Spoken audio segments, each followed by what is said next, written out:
list is not big enough, please let me know. Um, so, um, the formal title, and I saw the recording, so I will just continue going. The formal title of my presentation workshop today is Member Educator Prep. I like to call it VPM Does What? Because that's always a question in our organization.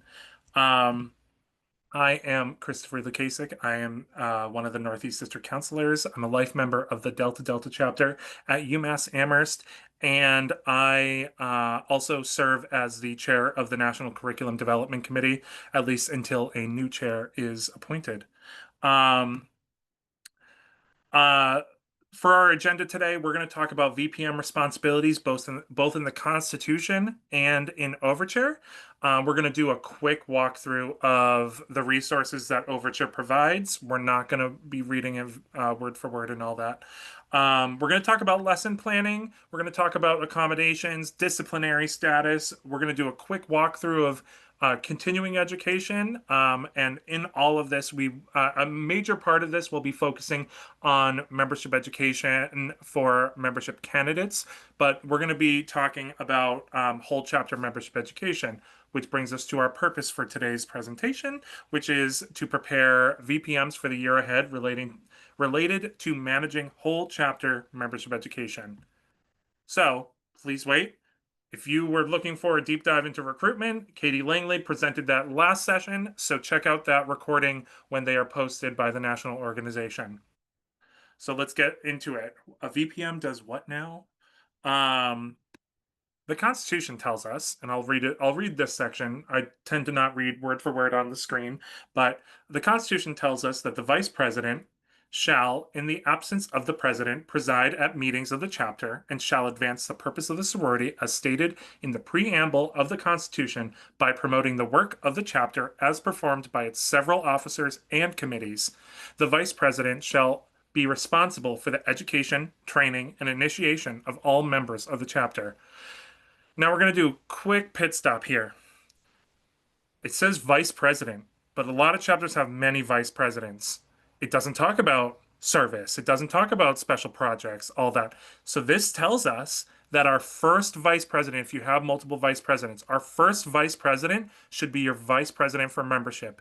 If you have an executive vice president, if you have vice president for music or vice president for ritual or whatever, all of those come after your vice president for membership. Um, if you just have a singular vice president, these are the duties that your vice president needs to be working on. You can do more. I highly advise against it and talk to your district counselor if you do have it that way. But your vice president should be focused on the management of membership. Um, Here are those purposes that we talked about in the Constitution, the constitutional section on the vice president. We know these, be it known that Tau Beta Sigma National Honor Band sorority for members in the college band, yada, yada, yada, existence and welfare of the collegiate bands, honoring outstanding members through privilege of membership, developing leadership, encouraging a close relationship between collegiate bands and worthwhile projects, meaningful and worthwhile social experience for all engaged in collegiate band work. We know these purposes, we live them out. So looking at the constitutional section, and I'll bring us back to that slide, but I would love to hear either verbally or in the chat. What does that actually mean to you in your own words? Take about 30 seconds.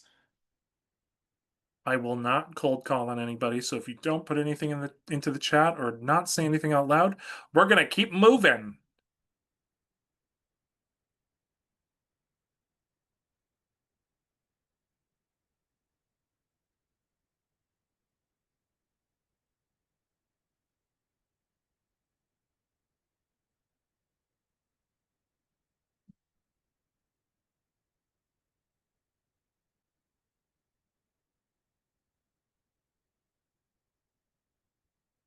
I don't know how long it's been. I'm going to pretend it's been 30 seconds, and we're going to keep moving.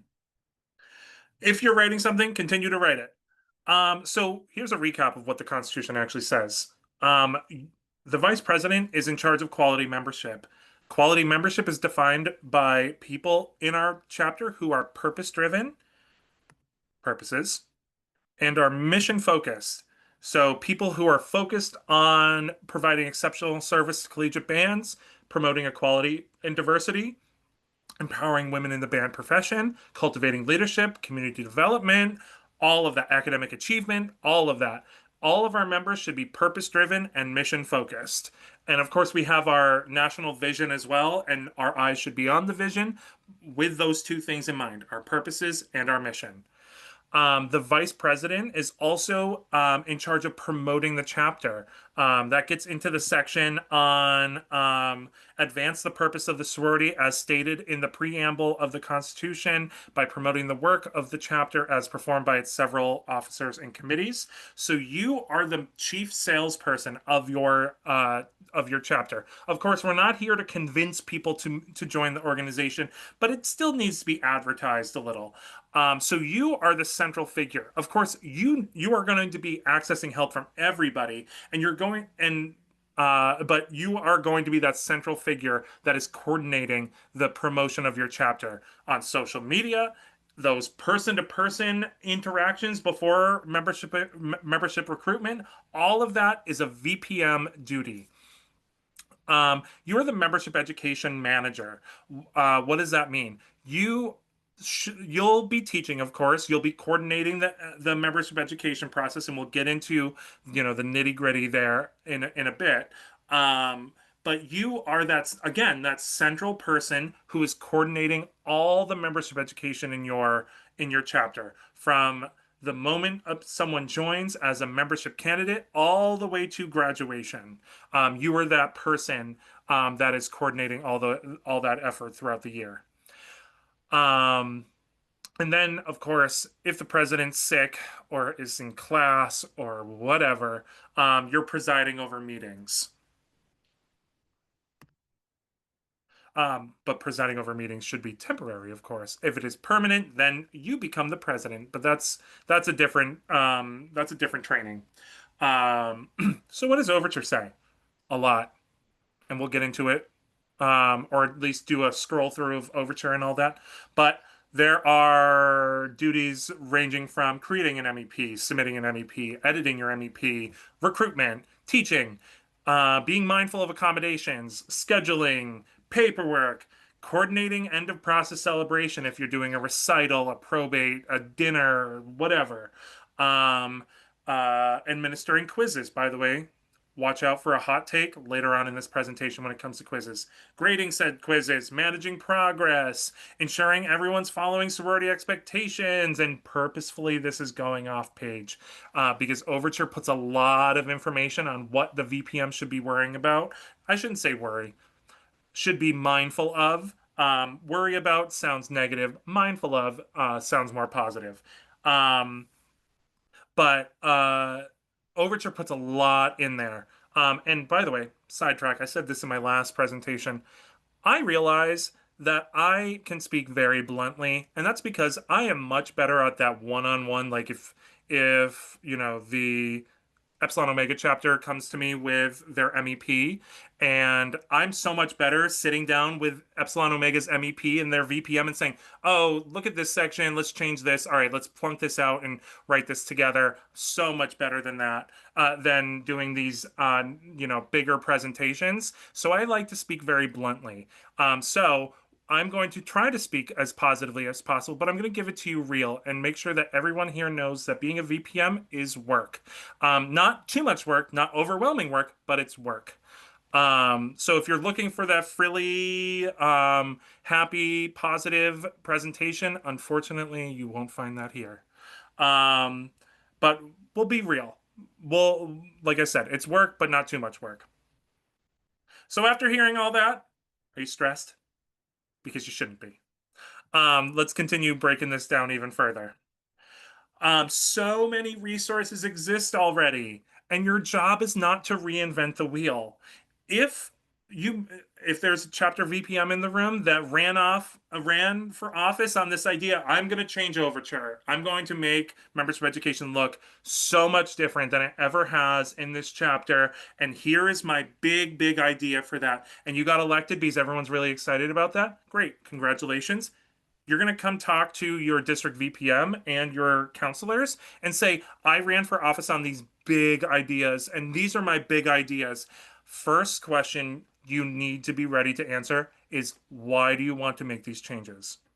If you don't have a good idea for whatever reason, then we're going to advise you to go back to what your chapter was successfully doing and implement that. Um, that's not to stomp on your ideas. That's not to stomp on your goals. That's to tell you that what was working should continue and you shouldn't be reinventing the wheel because you're creating more work for yourself, more work for your chapter, and maybe, especially if you're running on an idea of, I'm going to change Overture, which is not something that the chapter, the curriculum flow that we'll get into, is something that the chapter approves. That is something that the National Curriculum Development Committee and the National Council approves. Um, you definitely want to come talk to us before you want to make any of those shifts, because we're going to tell you that that's not okay and that's going against policy. Um, but if you do have a valid reason, and any reason could be valid, of course, but for example, you realized the big exciting change is we're never going to do fall recruitment and education ever again. And I'm going to ask why.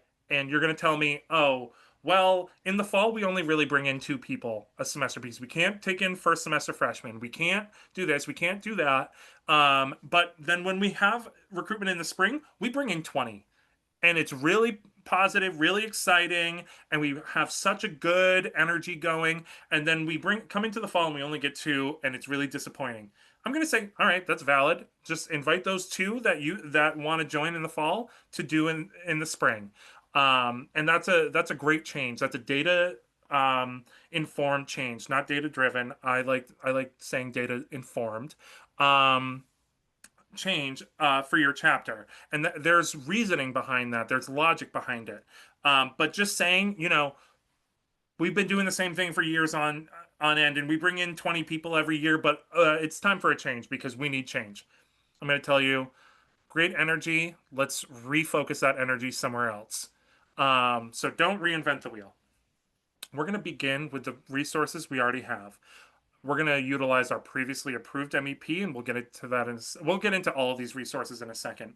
We're going to utilize the Chapter Operations Guidebook. If you don't know what that is, it is on the national website under the Resources and Forms tab, and there are specific pages for the Vice President for Membership.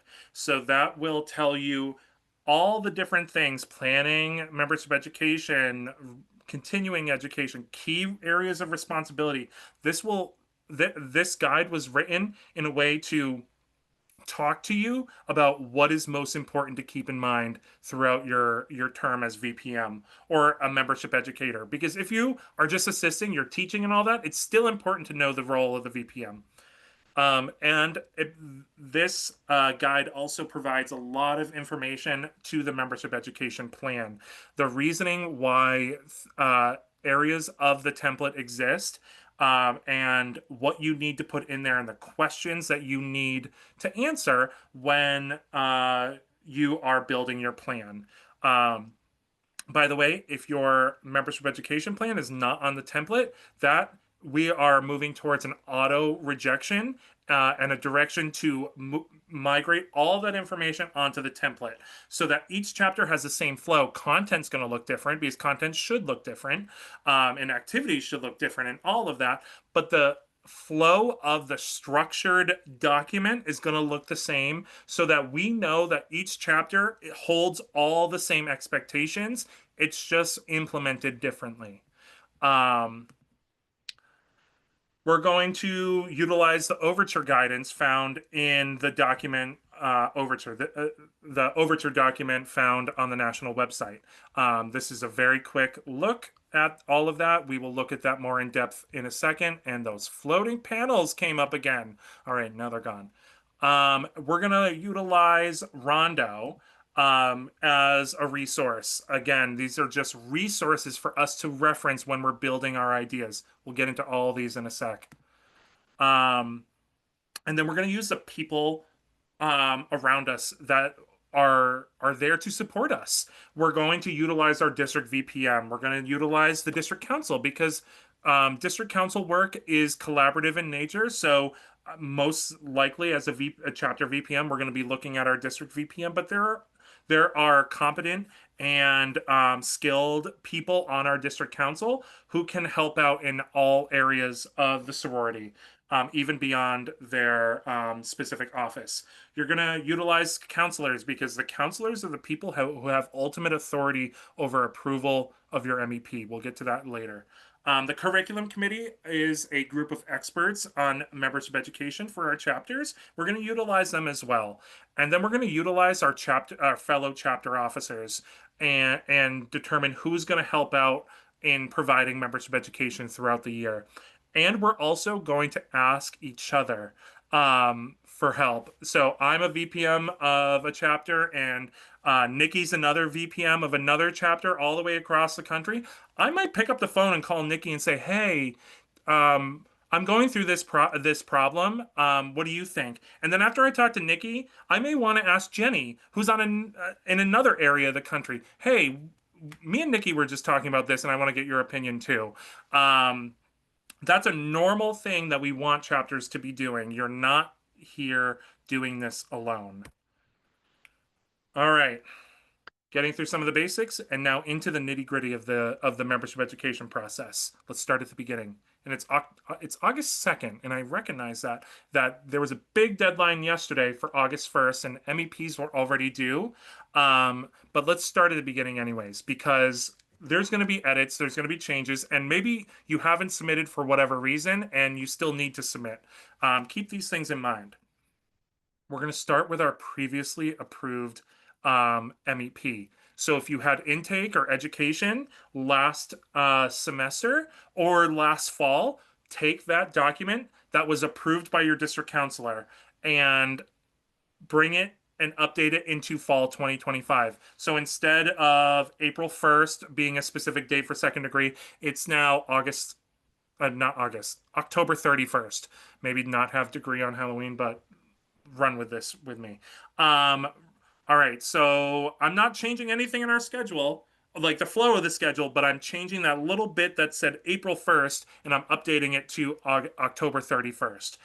And by the way, style points, you're going to then highlight that in yellow so it sticks out to your reviewer on what changes were made.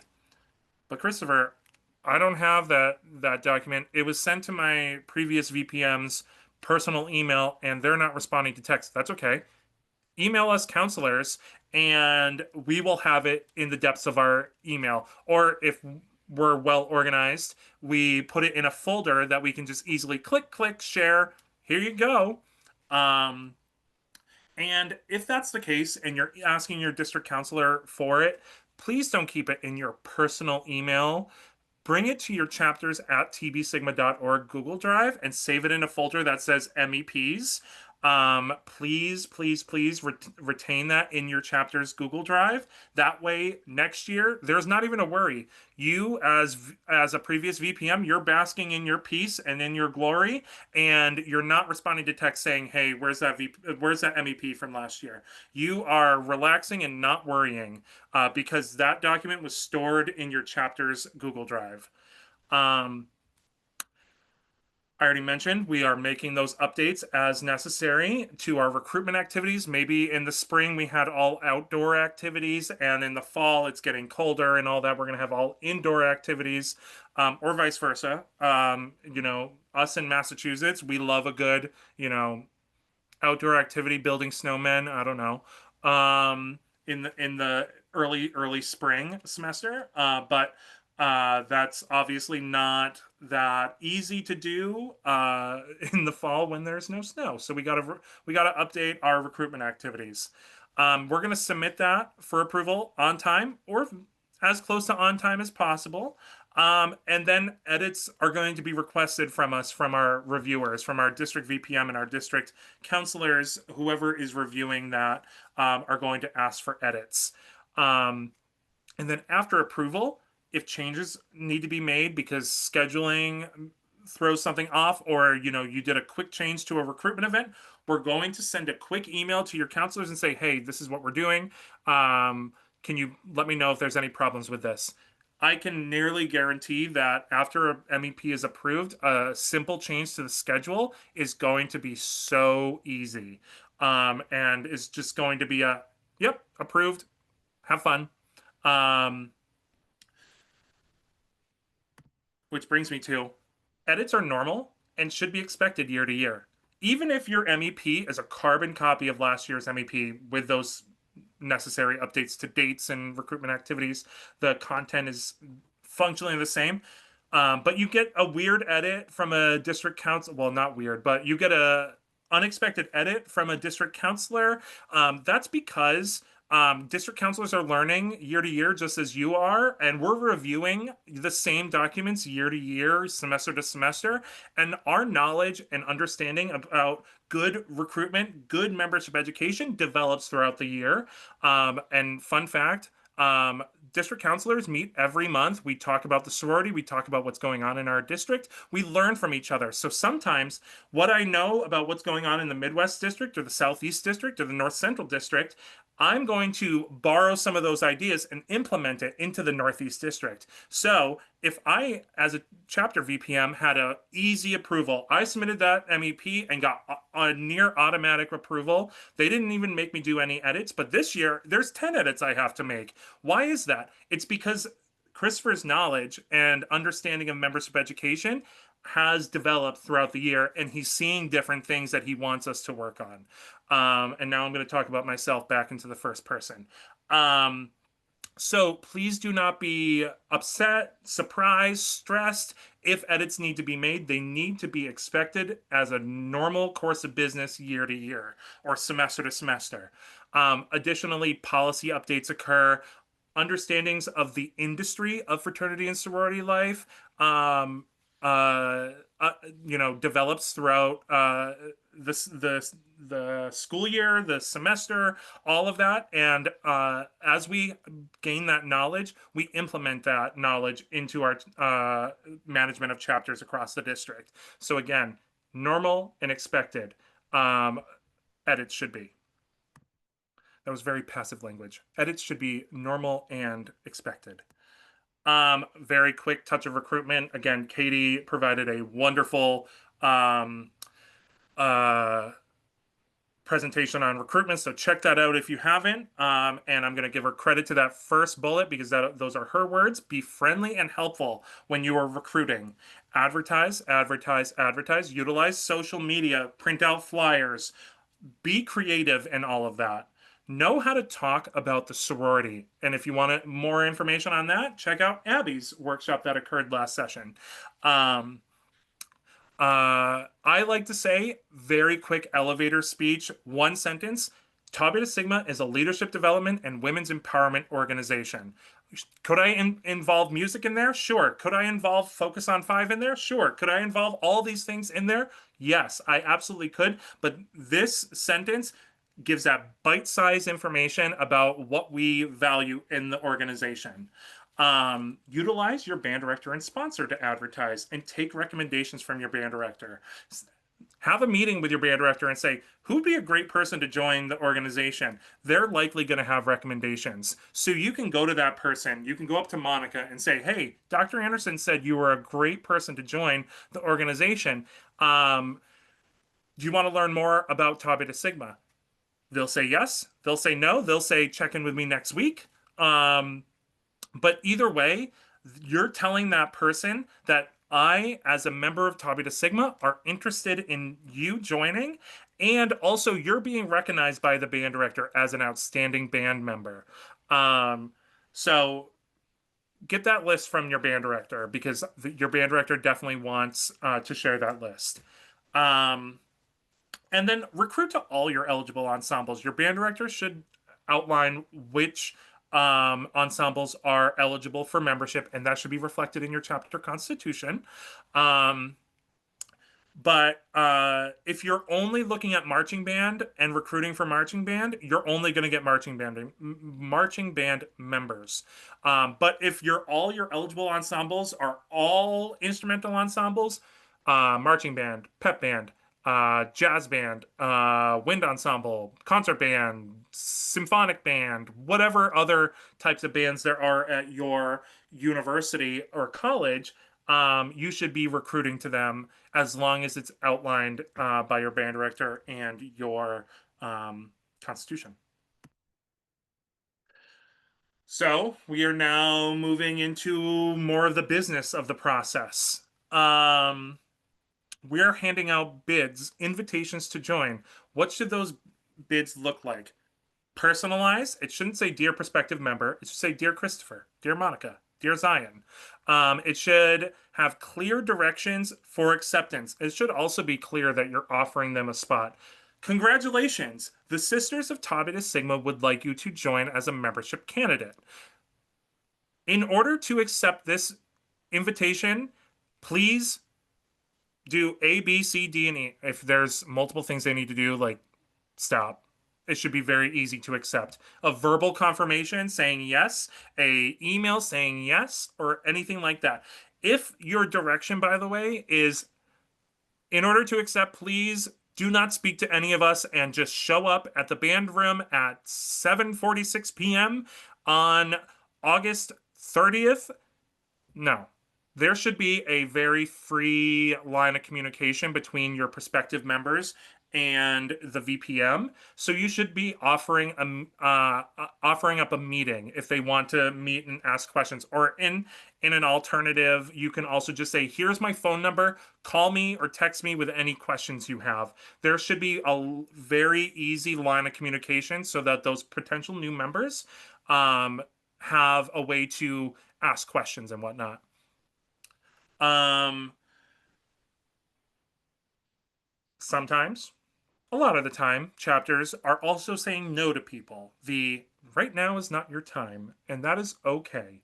Um, it is always okay to be selective with our bids to join and all of that. But the structure should look similarly. You should be providing a notice, whether verbally, in person, on the phone, or in the form of a letter or an email. But it needs to be personalized. Again, not potential new member. Dear Christopher, thank you for your interest in Tau Beta Sigma. Thank you for coming to the specific events that they came to, because that gives you style points that you were noticing what they were showing up to. Thank you for interviewing with us. Unfortunately, we were not able to give you a spot as a membership candidate this semester. Uh, in the future, we plan on having, a spring recruitment, a fall 2026 recruitment. We invite you to come and try again in those semesters and provide an offer to have a meeting, to have a little bit more in-depth conversation about why they didn't get a spot. Keep it keep it concise, clear, and provide that offer to meet. And then after those bids and those acceptances come in, you're going to fill out that membership candidate registration before first degree. Oh, all right. I'm going to list off Christopher Lukasik, Monica Monk, Zion Lee, Nikki Lyons, Jenny Rennell. And those are our membership candidates for the semester. Because fun fact, if you don't do that, and you got to do it within 7 days of first degree. So anywhere between bid acceptance and 7 days after first degree, and you got to get everybody to sign off on those registration forms. If you don't do that and we're at the end of the semester and it's initiate registration time, that form's going to be pre-filled by the data you put into the membership candidate registration. If it's not pre-filled for whatever reason, it's because that candidate registration form is still pending or was never filed, which means you got to go through that process first, get everybody registered as a membership candidate, and then do that initiate registration form. It adds a lot of work at the end if that initial form is not filled out first. And then if you're running up against time, that 30-day initiate registration deadline, you might be paying a late fee because you never put that first piece of paperwork in place. And notice how I said 7 days for membership candidate registration and 30 days for initiate registration. Make sure that you understand that there's 7 for membership candidate and 30 for initiate. Do not confuse the two because, again, late fees. But if you are putting yourself under a 7-day timeline for initiate registration, you're working efficiently. But do not put yourself under that 30-day deadline for membership candidate because let me tell you, some processes are less than 30 days. So we put it at 7 days to get it done at the front end as early as possible. Quick activity. Take about a minute or so. Imagine you were not given a bid to join Tau Beta Sigma. I'm glad you were, and I'm glad you're here. But if you weren't given one, what would you want it to say?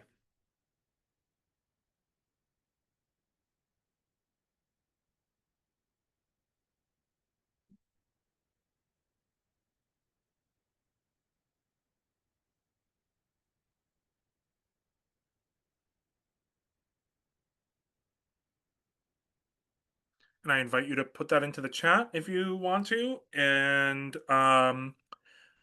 or you can speak it out loud.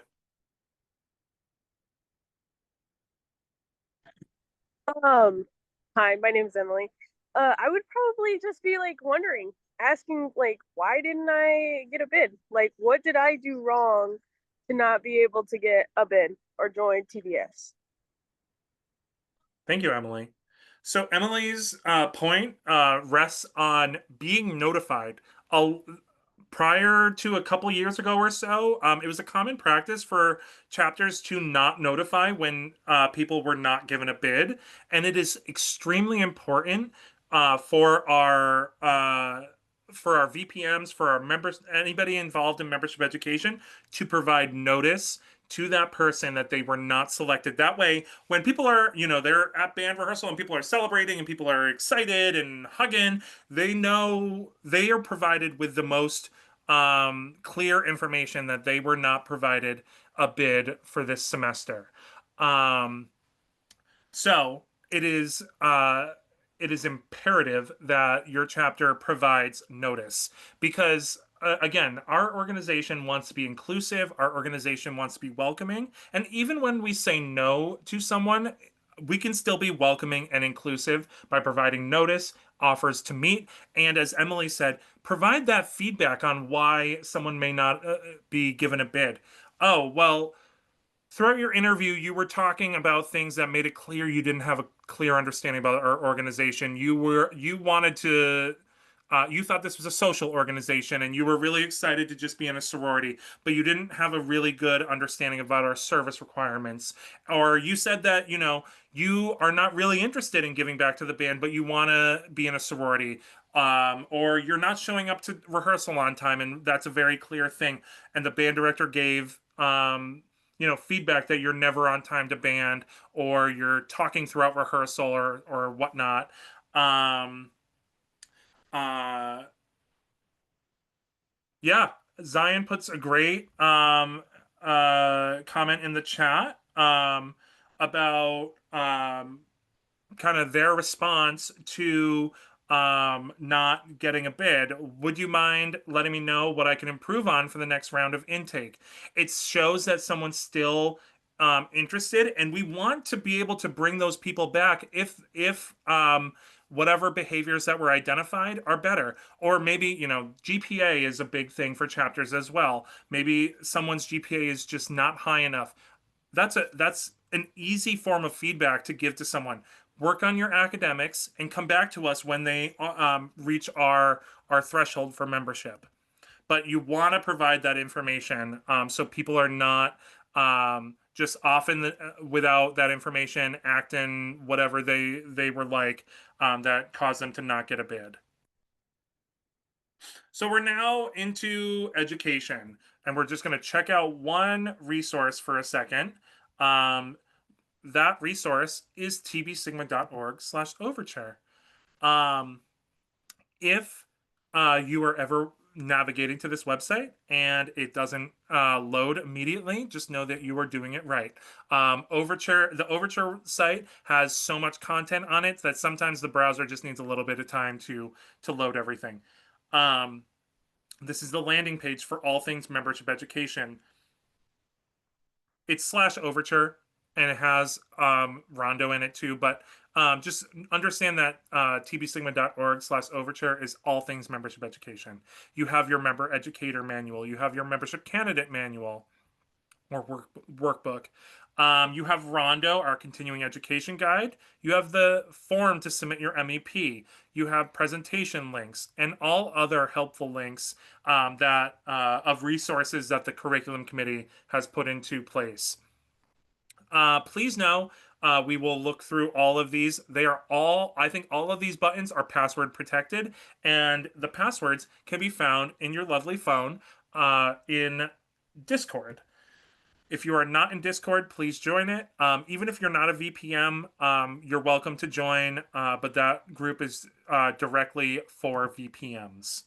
Um, so, looking at Overture, uh, not hopefully I'm not making anybody dizzy by my quick scrolling, but Overture is a 163 page document.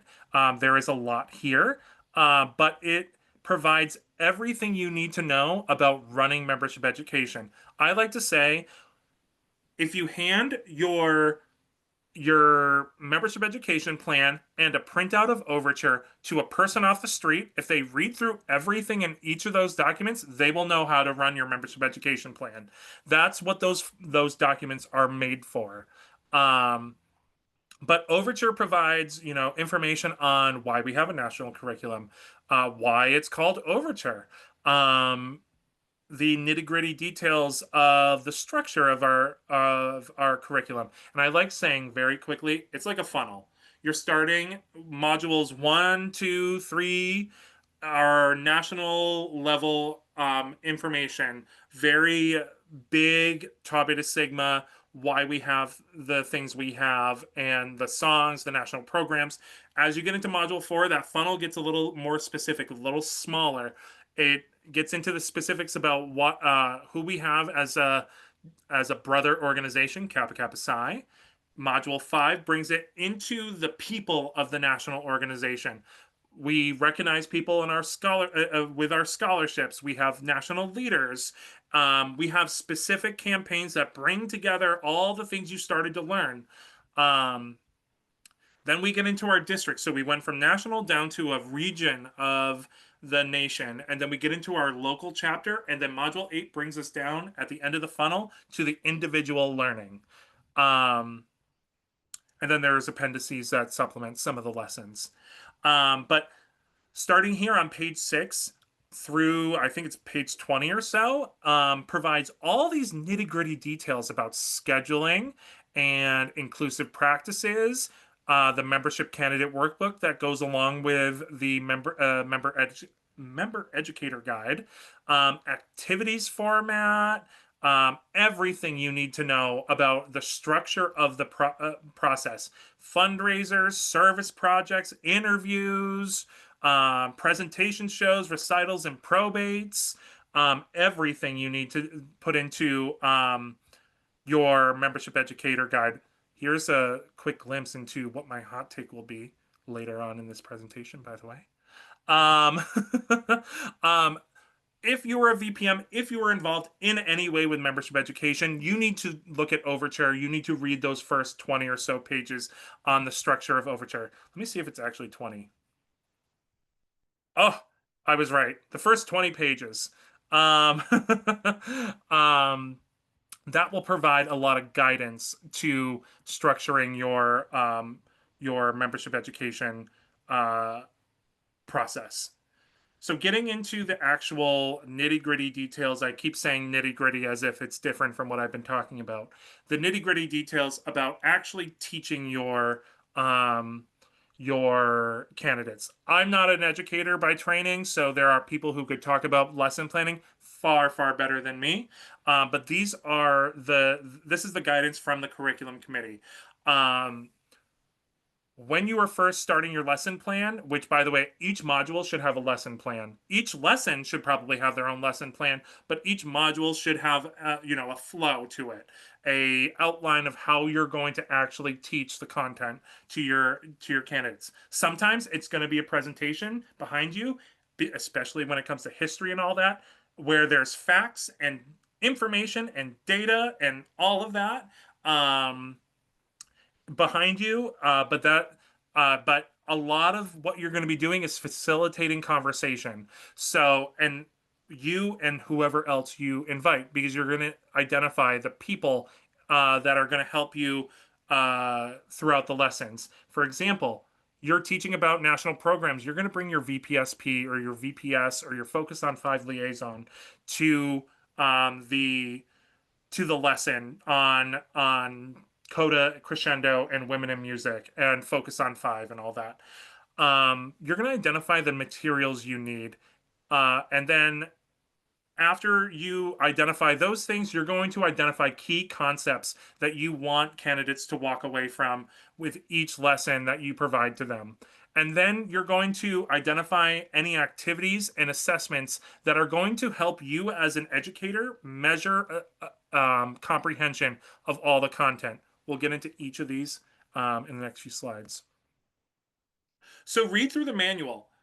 The manual is going to tell you, for example, on Module 0, the learning objectives and the suggested time allotment for each of the lessons. Module 0 is easy because the curriculum committee provides you with a video of Module 0 so that all chapters have the same information in the same format. So this is more of an easier one. You will be lesson planning Modules 1 through 8. Module 0 is provided for you. But I'm using Module 0 as an example to show you what the VPM manual provides. It provides you learning objectives and suggested time allotment. That will allow you as a VPM to use your time wisely because everyone's busy. Everyone could be doing something else. Everyone has something going on. Everyone has an upcoming paper deadline or an upcoming exam. So you want to respect everybody's time. So when you say we're going to be there from 7 to 8, you're only there from 7 to 8 because you properly planned out your time. You're going to know the content, so you're going to review the content provided to you in each of the lesson pages on in Overture. Each module has lesson pages, and you're going to read through it. You're going to make sure that you know the core concepts of each of the information. For example, Overture is going to get an update because we got to update our initiate fees and active member dues, of course. Um, but the each of these lessons, like I said, have information for you to read through and familiarize yourself with. And then you're going to ask the experts. I mentioned this previously, but if you're going to do a lesson on fundraising or budgeting or whatnot, you're going to bring in your treasurer. If you're doing a lesson on women in music, you're going to bring in your Focus on Five liaison to teach that content. You should not be teaching everything um, the entire membership education process. There are people here to help you teach this content and subject matter experts that can help teach this content. What materials do you need? First, we're going to go to the website. We're going to go to the website. We're going to click this button, which will bring us to this page, which has all of the different resources available to you for slide decks for each of our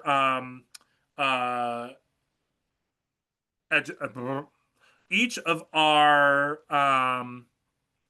modules. That's the word I was looking for. Modules that Overture provides.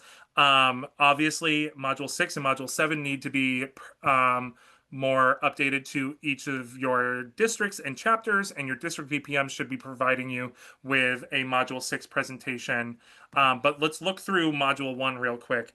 This slide deck has everything you need already in place. So you may need to update just a little bit here and there, or write down a couple things that you need to mention, but um, the content is already provided for you in these presentations. So utilize the resources already available to you so that you're not overwhelming yourself.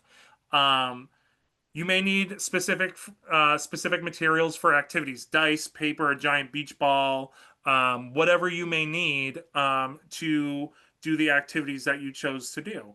You're going to reserve the space that you need. You may be able to use the band room, but if the band room's unavailable, you're going to reserve a conference room provided by Student Affairs. You're going to coordinate all of that at least a week or two in advance, if not sooner, so that that space is there for you. And if you spend any money on gathering materials or printing or anything like that, you're going to keep your receipts, you're going to submit it to your chapter, and you're going to get that money back to you, because we're not here to spend more money than we should on this on the organization. You should be matching your activities and assessments with those key concepts you've already identified. For example, facts like history and all that are great class discussion assessments. For example, what did what do you think the beta chapter felt like when they had to hand everything over to the alpha chapter to incorporate the national organization? That's a great question to show that to see how well people comprehended that beta's not where we're, or Texas is not where we are incorporated. It's Oklahoma where we're incorporated. And despite us starting at Texas Tech, we our alpha chapters at Oklahoma State. Um, Reflections are great tools for things like values, mission, and vision, when purposes, all of that. When we are talking about, what does this mean to you? Put these in your own words, all of that. Those are great things for our values, like the 5 and 8, and our mission and vision. And mock event planning are great tools for content on programs. And here's my hot take: don't use quizzes and tests. If you do use quizzes, there's only specific approved quizzes that you can use on the national website.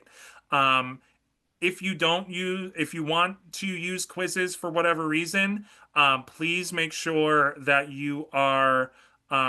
please make sure you're using those approved quizzes. But you can't do them verbally. You can't stray away. You can't do cumulative tests and all that. There's so many rules that it's just so much easier to keep assessments to discussions and all of that. It's so much better to get people talking and thinking rather than memorizing our content. Because if I was to ask you, write out the entire 5 and 8 from memory in the next 5 minutes, and the people that do and can are good members, and the people that can't clearly need to go back to membership education, that's ridiculous.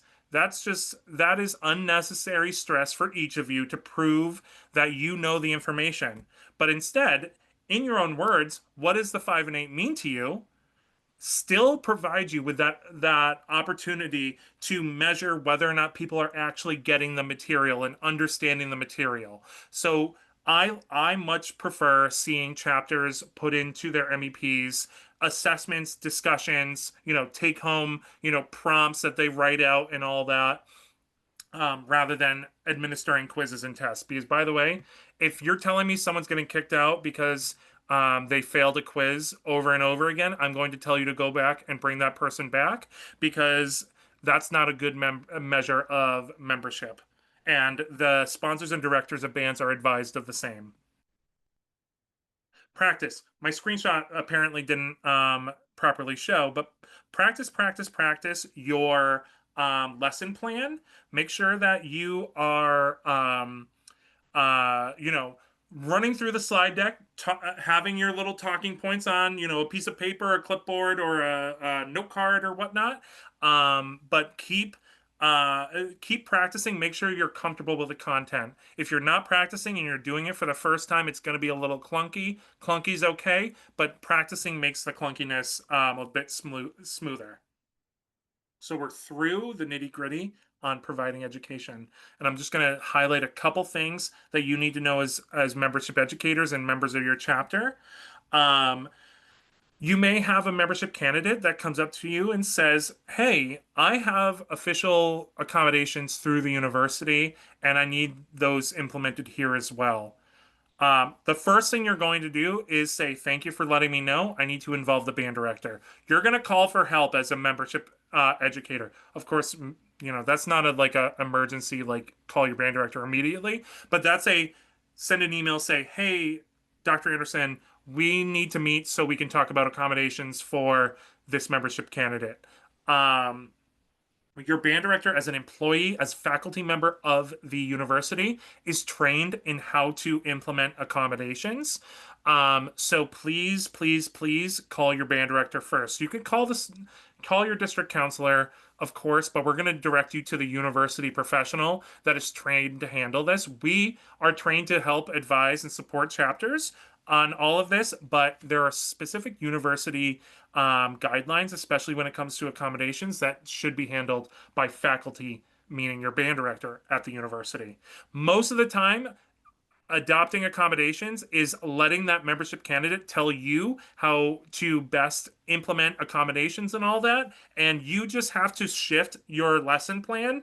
For example, you might need to print out the slides and provide those to the membership candidate prior to the lesson. And by the way, that's just a great strategy overall. Provide the content first and let the official meeting be, discussion and better comprehension.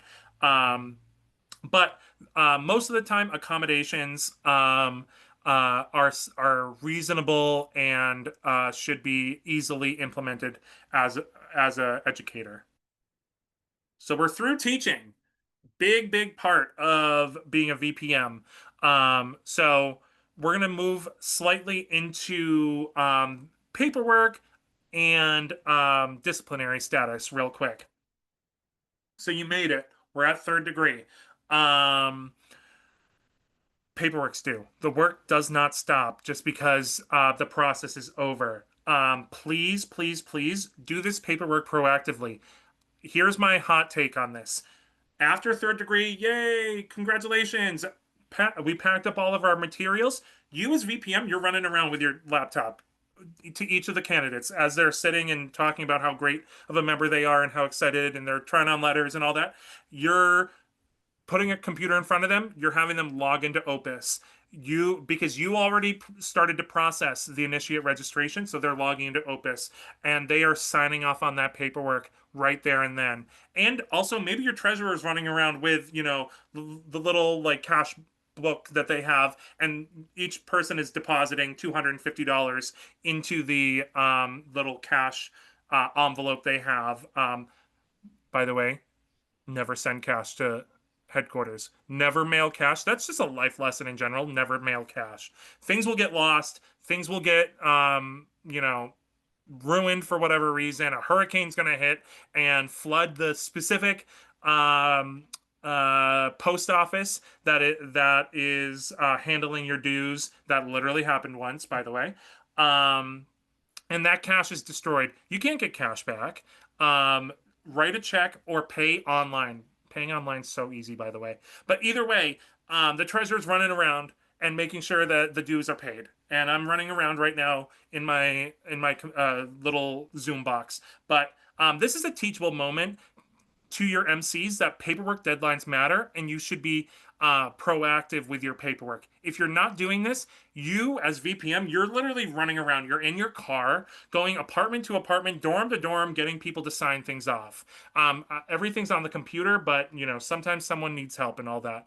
At least when I was a chapter officer, everything was done on paper. We literally would be in the car. Okay, we went to Monica's house. Okay, now we're going to Emily's house. Okay, now we're going to Faith's house. Okay, like it was different back then. But make it easy on your members and just run around after third degree with that computer in the band room after degree ends. Navigating disciplinary status, because again, we are doing full membership from MC to graduation. Sometimes disciplinary status comes up, and VPMs are looked to as the experts on disciplinary status. You immediately say, I'm not the expert. I need to, it's very early 2010s. to drive around with that piece of paper to get people to sign it off. Um, the VPM saying I am not the expert on disciplinary status. I'm calling a district counselor. I'm calling the sponsor. Most likely that's going to be an email. But if chapters are handling disciplinary status, so probation, suspension, expulsion by themselves, I can nearly guarantee, because I've dealt with this many times in the past, I can nearly guarantee the chapter's doing it wrong. And we're going to have to go back and take revotes and bring that person back to active status pending a revote and all of that. The first thing people should do when you are considering putting people on probation, suspension, or expulsion is to call a district counselor and your sponsor. That's if you are not taking that first step, you are doing the process wrong. Um, Concerning behavior should be handled directly and should be documented, of course. And that's going to be the first question I'm going to ask as a district counselor is what's the behavior? What is the history of you addressing the behavior with this person? Of course, if you're a VPM and the person at hand at question is your friend, maybe ask another officer to handle this and coordinate the votes and all that. But the Constitution lays out voting thresholds, and we got to do this right and provide due process to the member at question. And the district counselors, the national organization, are the experts on the national expectations for disciplinary status. Chapters are not authorized to have a chapter specific probation, a chapter specific suspension. Everybody handling probation, suspension, and expulsion are the same. So please, please, please bring us into that conversation immediately when that is being questioned. And sometimes we talk about it and you're like, oh, it's not actually that big of a deal. There's no need for probation or suspension.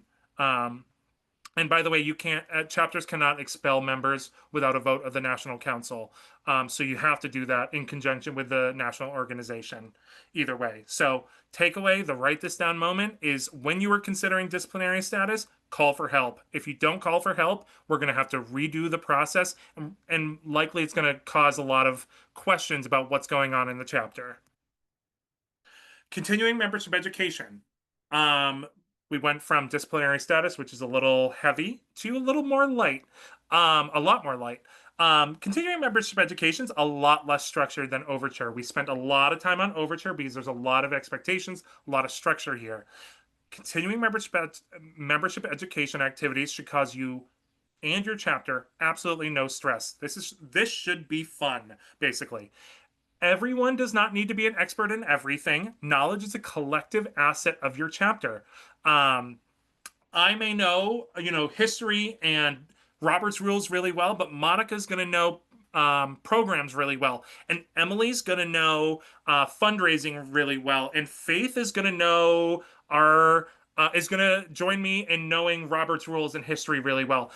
We make a very strong chapter because everyone knows and is an expert in something, but not everybody needs to be an expert in everything for us to be a knowledgeable chapter. Um, so you as VPM should know who the subject matter experts are. Okay, Christopher knows Robert's rules really well. Monica knows programs. Emily knows fundraising, and Faith knows our purposes really well. Okay. Oh, that means we are missing 5 and 8. All right. So as VPM, I'm going to have an activity to help us develop our knowledge on the 5 and 8. We're all living the 5 and 8, but this will help us develop a subject matter expert in the 5 and 8, or a bunch of us will become subject matter experts in the 5 and 8. It really anything you do to develop knowledge in your whole chapter is continuing membership education. There is a resource available on the Overture website, and I know we're at time, and I apologize. Um, that provides activities for knowledge gaps that the curriculum committee has identified across the nation. There is so much more that can go into this, and there is so much more that will go into this as we're transitioning Rondo into our membership education activity form on the national website. But these 8 lessons are not like Overture. You're not supposed to go lesson 1 into lesson 2 into lesson 3. But if you need 5 and 8, and that's the knowledge gap in your chapter, you're going to pick up lesson 4 and do the lessons there in lesson 4. And then you're going to leave it. And if songs are are a knowledge gap, you're going to pick up six without having to do five. Of course, everyone can always benefit from DEIA knowledge and education. So I highly encourage regular knowledge development in that area. But if that is not a core need for your chapter, skip over lesson five, skip over lesson seven, skip over lesson eight, and only pick up lessons four and six because that's what you identified. Um, and finally, just as a closing recap, VPMs are not alone here. If you are not a VPM and you're listening to me right now, please assist your VPM. You should be um, helping your VPM. And if you believe that the VPM is the person that needs to be doing everything membership education, you're lying to yourself and you're lying to your VPM. If you're a VPM telling yourself that for whatever reason, you're lying to yourself. So please don't do that. Everyone should be pitching in for membership education. Um, Lesson plan, lesson plan, lesson plan. And when you are talking about accommodations and disciplinary status, you are calling for help first. And please, please, please have fun with continuing education. So here are some take-home activities you can take from this presentation. First, walk through your MEP. I know, especially if you're having a fall process, that deadline has passed. Um, so at one of your early semester chapter meetings, walk through the MEP, put it up on the screen, and walk through the expectations you have so that everyone understands what's going to be going on in your MEP. Have a chapter-wide discussion on recruitment, lesson plan early. Um, Learn everyone's knowledge strengths of the sorority and identify those gaps for continuing education and try to hold one rondo activity.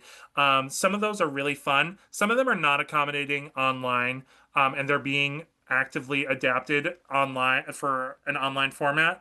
But get creative, take what you have, what's in there, and adapt it as you need for your chapter. Thank you. Are there any questions? I know we're over time. So my email's there. It's easy. It's Christopher@tbsigma.org.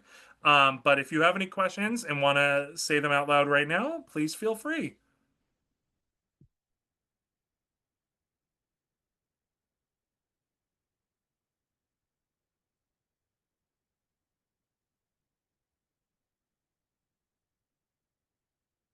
Awesome. Well, thank you, everybody.